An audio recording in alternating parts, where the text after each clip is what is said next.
All right, everybody, welcome back to another episode of Mamba Moments. We have a very special guest in the house today, the Lakers digital content manager, Joey Ramirez, who I remember seeing and reading articles of all the time during Kobe's final season and since, and what a journey he's had. Joey, you now work for the Lakers and have called it your dream job. I would like to know, starting out here, what role did Kobe Bryant play in your love of the Lakers? Man, Skylar, first of all, thank you for having me on. I'm very excited about this. Always so stoked to talk about Kobe. To answer your question, man, there might not be anybody apart from my own family that instilled that Laker love more than Kobe Bryant, man. I mean, I was born in 93, so first chip came when I was 7 years old. And man, so you were born in 93 too, so you can vibe with this. I just remember so much about those three-peat years. I remember being at a Lamppost Pizza for Game 7 against Portland after my T-ball game or whatever. Maybe I was like some sort of little league game, Lamppost Pizza, and then we're all huddled around watching the lob from Kobe to Shaq. I remember my dad pulling me into the family room to watch the 81-point game. I'm getting married in two months. And the first time that my fiance and I really started getting to know each other was Game 7, 2010. And wow. So all these moments that, are intricate to my life have had this through line of Kobe Bryant within them. And, growing up in Southern California, Kobe's always been king. We'd go to Disneyland and, when they take your picture on the ride, we do the Mamba face. Nice. And it is just, he's just so much part of the LA DNA and a part of my story too. I was an enormous Kobe fan, owned all the jerseys growing up, watched every game growing up. And then to get this job in the final 2 years of his career, it was just a dream. It was a dream. He's one of those people that, if you love basketball, he's indelible. But if you don't love basketball, he's still just so magnetic. The Mamba mentality, there's a reason why that, you can apply that to basketball. You can apply that to tennis. You can apply that to filmmaking, to, your 9-to-5 office job, to literally anything can have that Mamba mentality applied to. And I think that's special. And I think he's somebody who changed the world with his mentality. And, the obvious tragedy among many tragedies is that he was going to change the world all over again. Right. I think that from his creative standpoint, he was going to go places that no athlete had gone before. And he already had, right. He had won an Oscar, New York Times bestseller. And all these $100 million venture capital company, just ridiculous. Exactly. The resume is just, like you said, ridiculous. And then beyond that, what he did, for fatherhood, I would imagine there are a lot of fathers out there who just embrace the girl dad mantra to a degree that, maybe they wouldn't if Kobe had been so ardent about his love for having 4 daughters. And so, I know I took your question in a few places there, Skylar. That's how big Kobe's always been to me, to everyone here in Los Angeles, around the world. His story, I always think about it at Vincent van Gogh was a painter, right? Yeah. And the reason why he was who he was is because he was the best at that. But he transcended, when you reach that level, you transcend, what you're doing. And I think Kobe was a painter with a basketball, but he completely transcended the sport. And, obviously we miss him so much, but he also gave us so much. Absolutely. Wow. Incredible. What's really amazing here, Joey, as well, is that everyone else I've been lucky enough to interview is someone who covered Kobe or played with Kobe. And so interviewing someone my own age, I can totally relate on every wavelength of how you're talking about Kobe as a through line to those moments, as how, as a kid, it just meant absolutely everything, that repeat, the pop culture references on all that, and smart guy, Guy and all those shows coming up, and just it was really omnipresent, and I deeply appreciate you sharing that as well. You know, something else that I saw that you said is that you found your purpose in working for the Lakers. And obviously Kobe always talked about purpose and doing what you love. And I'm curious what you mean by that and the role that Kobe Bryant may have played in that. Yeah, no, that's a great question. I have said before that this job has always felt like more than a job. It has felt like purpose. And you know, there's a part of me that still doesn't understand what I mean when I say that. But I guess the best way I can wrap it up is there's just this almost like cosmic connection between the Lakers and their fans. And that's one of the reasons why the big campaign that we've done here at the Lakers this year has been Lakers Family, because it really has been more of a family than just like a fan base between a brand and an audience, right? It's been something else. And so wow. I think I think that's kind of what I mean right there. And that can't be possible. Here's the greatest thing about the Lakers is that my grandpa watched Elgin Baylor and my dad watched Magic Johnson, and I'm watching Kobe, or I watched Kobe, and my brother is watching LeBron. Wow. And who knows who my son's going to watch, right? And it's just Bronny, maybe. Yeah. Let's hope, man. I'd love that. But it's just this passed down standard of excellence. And for us here, you know, in Southern California, it's right in our backyard too. Yeah. I think I always describe the Lakers as an aspirational type of, you know, franchise. And by that, I mean, there's a certain sense of pride that comes with having the Lakers in your backyard. I went to college at the University of Hawaii, hence my hat. And unreal. And first of all, Hawaii is huge Laker country. So like that was awesome. But when I went out there, everything that people wanted to talk about when they heard I was from California was, oh, so what about the Lakers, man? Oh, the Lakers, oh, you're from like the LA area? Let's talk about Kobe. And I think that there's just something about the Lakers, the purple and gold, the Magic Johnson, the 17 titles, the Mamba mentality, the 81 points, the king in the brow now, all these things, the black jerseys, like there's just so much lore, I think, within this organization, this franchise, that, you know, like you could fill an encyclopedia just of Lakers stories. And that's not even digging into like the underneath stuff. Right. Absolutely. And so I think that's where like the purpose comes from, is because it's not just a 9 to 5 where I'm clocking in and, you know, I'm running spreadsheets or anything like that. And that's not to disparage anybody who's doing something like that, because that's meaningful work. And that's livelihood. But I've been fortunate because this is something that's been a part of my life. You know, I'm 27 now, as are you, as I just learned. And for 27 years, I've just loved the Lakers. And so it has felt like purpose to be able to communicate with people who I know are like me, to communicate with the people who did grow up loving the Lakers or who are currently growing up loving the Lakers. And like, it's the coolest thing in the world to have a conversation with someone like you, Skylar, who has like my experiences.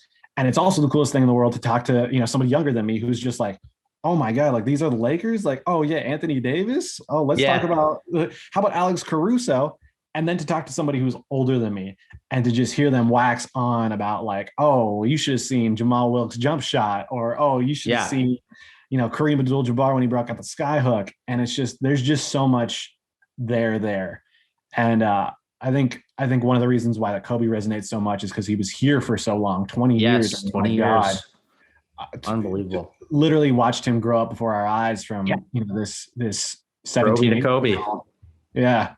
Into this man and beyond, you know, just a man, like a symbol, a father, a champion, all these amazing things. Yeah. And it just felt like we were on the ride with him and we were learning from him, and we learned from his triumphs, his mistakes, his, you know, his mentality, his, the way he treated people. Like there was just so much to learn from Kobe. And I think that's where he kind of resonates. And I think that if you were to step in our office, and obviously pandemic, we're not in the office right now, but like if you were to step in our office, you would see that those lessons are part of what makes our staff special too, because we have a staff who just works, I haven't met people who work as hard as the people that I'm privileged to work alongside the Lakers. And you can see that Mamba mentality that those people they tap into. And you can see that the leadership, the leaders that we have in our company, they have that like LeBron type leadership where they're like nudging people and they're lifting them up, but they're holding them accountable. And like, it really is whatever is on the court, the success on the court, everything behind those 17 trophies, there's something to learn from it for people even outside of basketball. And that's one of the best things about working for the Lakers is you do see that kind of bleed from the basketball side into the business side. And it's really special.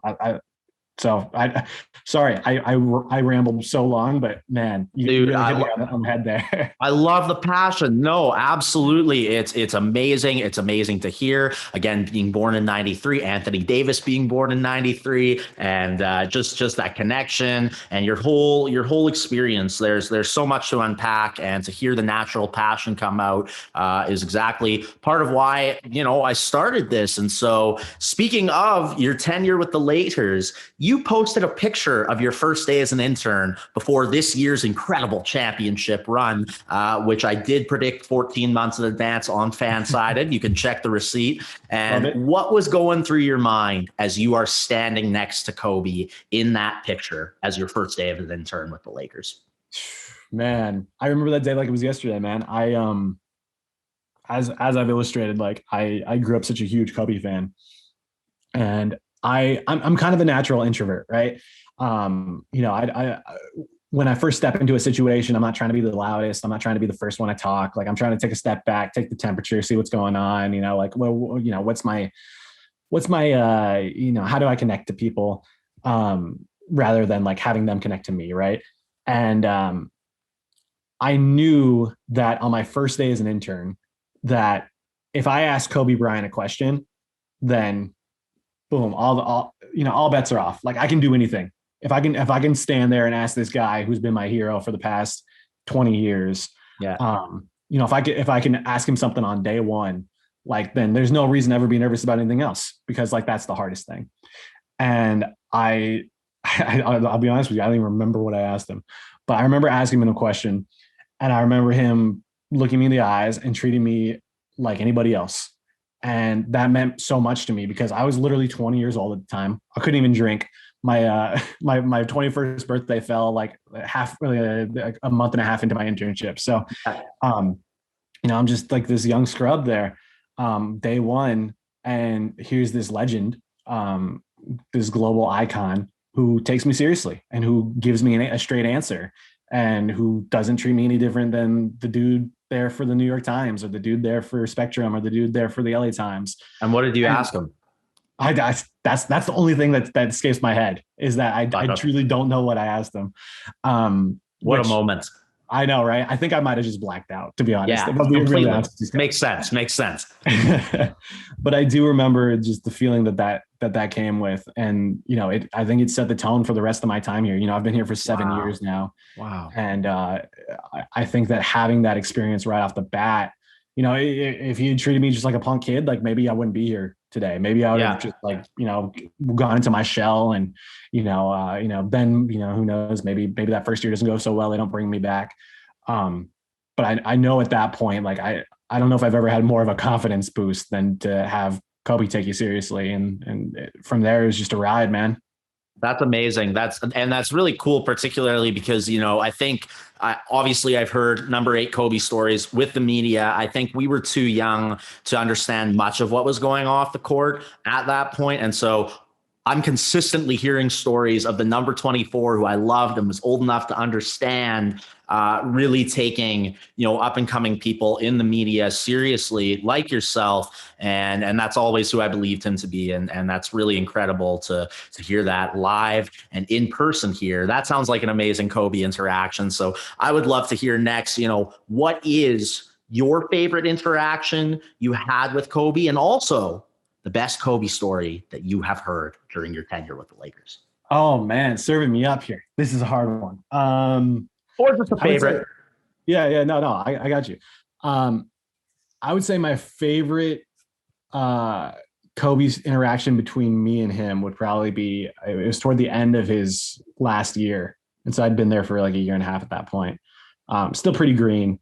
But comfortable enough that like I could ask him a few questions here and there.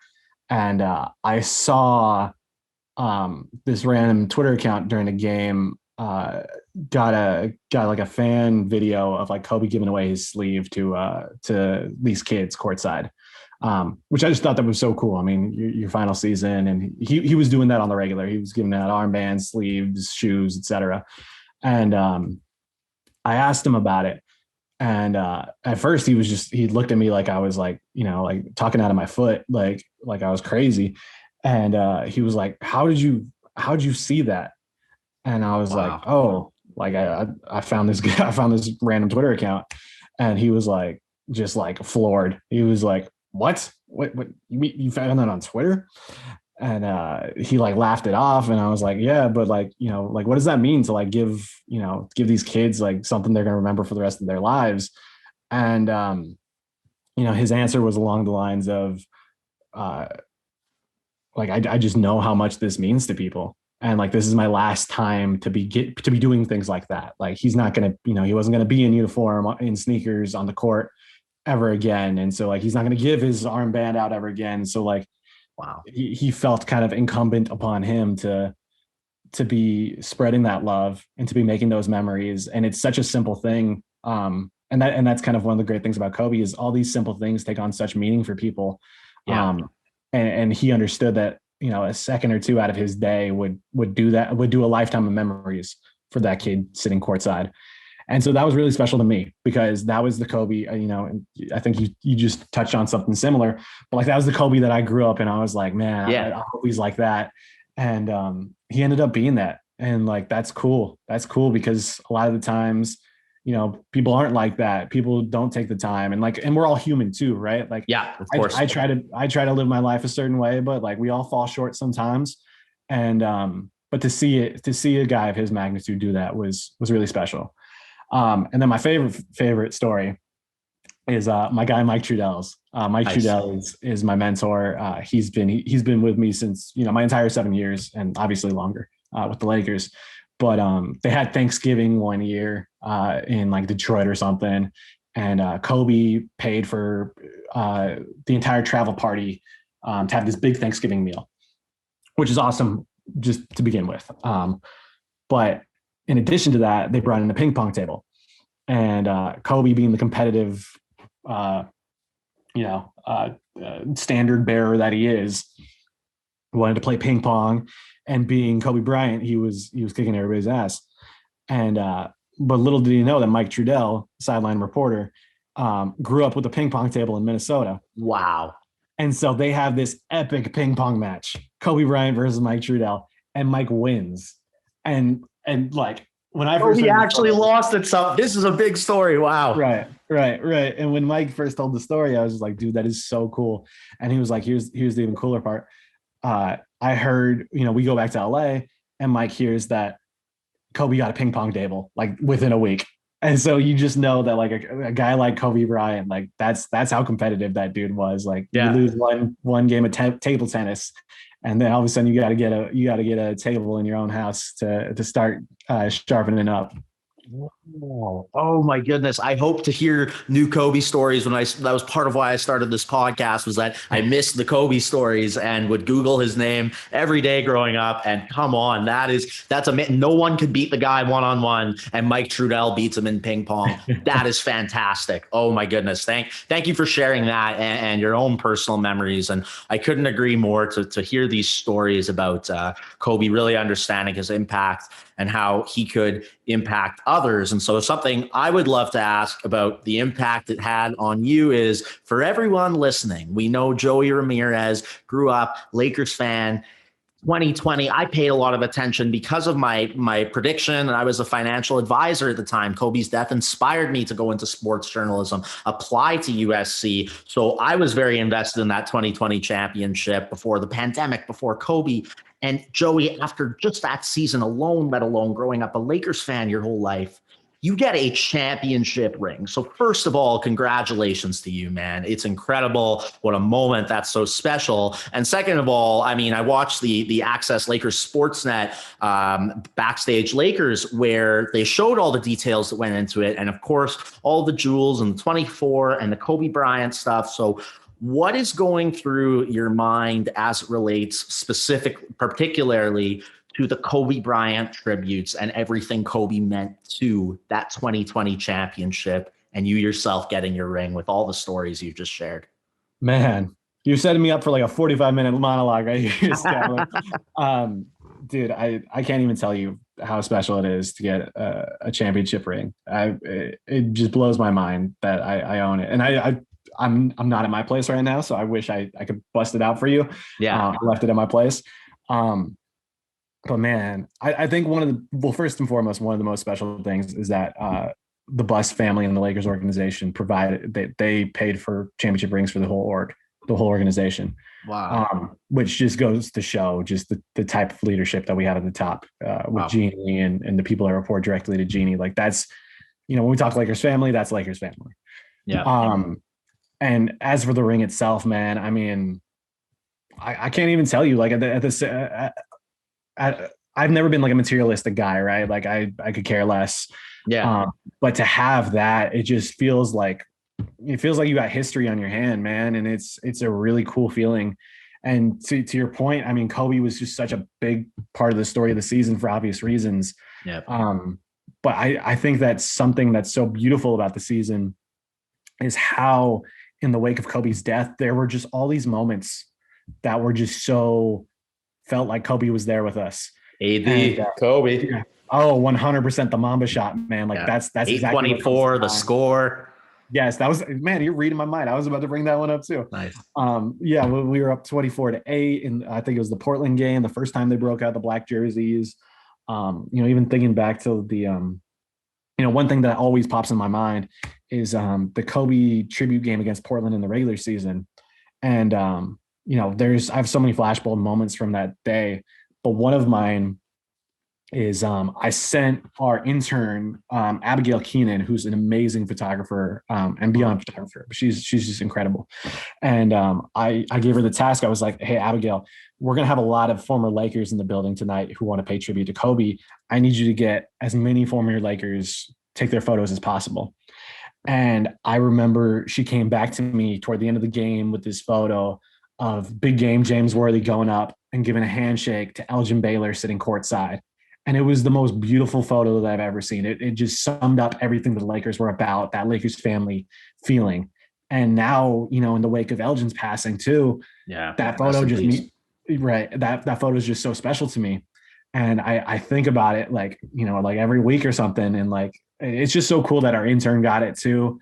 And it's really, that's kind of sums it up for me. It's just the moments that we had in the wake of Kobe. And I think the biggest one for me is Leave a Legacy, the playoff slogan. I'm very proud that, our team came up with that. And, it was Kobe's words that I think, I wrote about this somewhere, but when it came to selecting that slogan, we knew that there was no slogan that we could come up with that would mean more than something that Kobe could say. And so rather than like sit in a room and try to think of something, we just busted out everything that we could find of Kobe: books, articles, documentaries, interviews, etc. Did somebody write a song about Kobe? Let's listen to the song. Did somebody write a poem about Kobe? Let's read the poem. And that sounds fun. It was fun. It took us forever, but it was fun. And we found this IG post that he made that said "Leave a Legacy" in it, and it just felt like it was perfect. And that's one of the proudest moments of my career is that have that slogan be selected as the playoff slogan. And Absolutely. Then to see it on the ring like that, like took it to a whole nother level. Cause like, oh my God, a championship ring with this slogan that was ours. We found this and it's Kobe's words, and it means that much more because it is Kobe. And then, today, the day that we're recording this, Vanessa Bryant posted a Instagram post, and her caption led with "Leave a Legacy," and like that meant just as much because Wow. I mean, if anybody knows Kobe, it's Vanessa, and I really hope to see. It means a lot that Leave a Legacy had these kind of legs Yeah. Yeah. because for it to make the championship ring and for it to make something of Vanessa's, like that's it right there. Like boom, like that's mission accomplished. No kidding. No kidding. Oh my God. Yeah, no, that's again, having grown up in the same age as Kobe, I can really feel the weight of those words. And seeing her at the championship events and the young daughters, and that's so special. And also, I got to give you your flowers here. Leave a Legacy ended up being the name of the documentary on the season for Spectrum Sportsnet, and highly recommend everyone check it out. And it is so incredible. I wrote an article myself about the 2020 Lakers season and the pandemic and LeBron leading the charge after George Floyd was murdered, and the social justice efforts of the Lakers and Kobe Bryant's death, and just it's to me, it's the most difficult championship. It's incredible. Of course, the Black Mamba, the player had the legacy on it, and congratulations to you again. That is so, so special, and that you had the part in Leave a Legacy and the graffiti mural in LA. Incredible stuff, man. Those are great stories. So we're going to close out here with our final question of the day. Even though I could go on forever here, what is the most important lesson that you personally learned from Kobe Bryant? Man, that's a really great question, Skylar, because as we've talked about, there are so many lessons to be taken from Kobe. The work ethic is I think the first and foremost thing that most people think. Dreaming big is a big one for me too. Yeah. I remember for the tribute game, one of our videographers, Matt Evans, put together this great tribute. And one of the part that stuck out to me most was, Kobe sitting on the couch for a podcast, and he's like looking up to the sky, and he's like, man, wouldn't it be crazy to win an Oscar? And the very next scene is him accepting the Oscar. And it's just like that's so powerful to me, because here's a guy who for 20 years lived the dream, lived the dream. You are a global icon. You are a Los Angeles Laker. You're a 5-time champion. And now what? And for him, now what could have been oh yeah, I'm just going to chill, or oh yeah, I'm just going to try to make some more money. But his next step was to find another dream, and he found the dream, and he achieved it. And that's so crazy, because so many people spend their whole life chasing one dream, and for a guy to have that kind of ethic and aspiration to do it twice, and then knowing Kobe, to get back up, and now he's going to find another one. I thought that spoke to a lot. And I think the last one that I'll give you is just treating people well, which I think is, it's a Kobe thing, but it's also a Laker thing. And, I told you the story about, him taking me seriously on day one, or him giving his leave away. Those are things that I think of when I think of Kobe.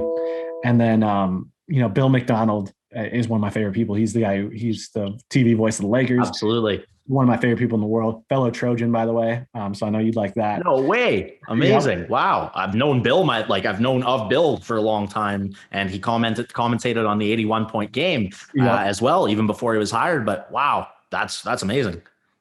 100%. And he's the greatest guy. I'll never forget my first year as an intern. I'd talked to him one time at a game, Mike had introduced us. And then I get a call. I'm going to movies with my friends, and I get a call from my boy, and he's like, dude, Bill McDonald's in line with us at the movie theater. Do you know him? Would we be able to talk to him? And I was just like, dude, I don't know. I said hi to him once, and he was cool. And I'm walking into the theater, and I'm nervous. I'm like, oh man, this is gonna blow up in my face. And I don't even have to say anything. And we'd met once at this time. He sees me, and his face lights up, and he brings me into this hug, and he's like, oh my God, Joey, it's so great to see you. Oh, you're here for this movie too. This is so awesome. And my friends thought I was a rock star. All it took was that moment of kindness. And I think that's that's a Lakers story. That's a Genie Bus story. That's a Bill McDonald story. That's a Kobe Bryant story, a LeBron James story. Like there are all these people that have come through the Lakers, Magic Johnson, that have that same just, like life is good and life has been good to us. And like, let's make life good for other people. And like, all it takes is that bit of kindness, that bit of like looking out for people. And like, Bill's story always is the best for me because he's just, he's been a huge impact on my career and just one of the sweetest guys in the world. Yeah, but, it seems like it. It's very much a Laker thing too. And, the more people that we have like that in this world, even beyond sports, like I think the better. And so that's kind of the biggest takeaway that I have from both Kobe and the Lakers in general. That is just absolutely incredible to hear those stories, to hear those lessons. And, that's part of the beauty of these interviews and talking about Kobe is that Kobe Bryant is life. Kobe Bryant lived life to the fullest. And so Kobe is really just a greater metaphor for all of these lessons. And, leave a legacy. Kobe Bryant's legacy is something that will only continue to grow. As I've mentioned before, all the proceeds that I personally make on this podcast with Believe Network will go to the Mamba and Mambacita Foundation. And so if you guys download, subscribe, all of that brings us closer to that goal. So I'm really looking forward to that. But I just want to thank you so much for coming on, Joey, for sharing your story as a guy from Winnipeg, who grew up a diehard Laker fan, wearing my Kobe jersey everywhere. Even if it was all Raptors fans, I'm still in there rocking my Kobe jersey. Well, he's hitting, 4 game winners in the same game against the Raptors, basically 2013, that kind of stuff. And all of it, the Lakers really have that global impact. So I think everyone listening to this is very appreciative of your role in that. And Joey, man, before we get on out of here, thank you again for sharing all your stories, but you got to give us a plug, man. Where can we find you? Well, first, Skylar, I appreciate you, man, raising donations to Mamba and Mambacita Foundation, man. That's really cool. And that's something that you don't have to do. But I appreciate that you are doing it. And everybody listening to this, I'm sure does too. You can find me on Twitter. I'm at Joey A. Ramirez. Same handle on the gram, probably a little bit more active on Twitter, where I love just talking hoops with Lakers fans, man. And I appreciate you having me on. This has been fun, bro. Always, absolutely. Anytime. We thank Joey so much for coming on. Remember to download and subscribe so we can get those funds raised. And Mamba out, Mamba forever. Wow, what an amazing episode with Joey Ramirez. I mean, we're talking nude Kobe stories, passionate Kobe stories, and this guy is diehard, bleed purple and gold, everything you could want in an interview. Please rate, subscribe, download, review, because every single proceed that I am able to personally make will go to the Mamba and Mambacita Sports Foundation. Next up, we have the legendary Roy Firestone, who has interviewed Kobe Bryant, Michael Jordan, Wayne Gretzky, Muhammad Ali, over 5,000 interviews, appeared in Jerry Maguire. This guy is pretty much the GOAT of interviewing. I mean, him, Jim Gray, what else can you get? So stay tuned for another episode of Mamba Moments. Mamba out, Mamba forever.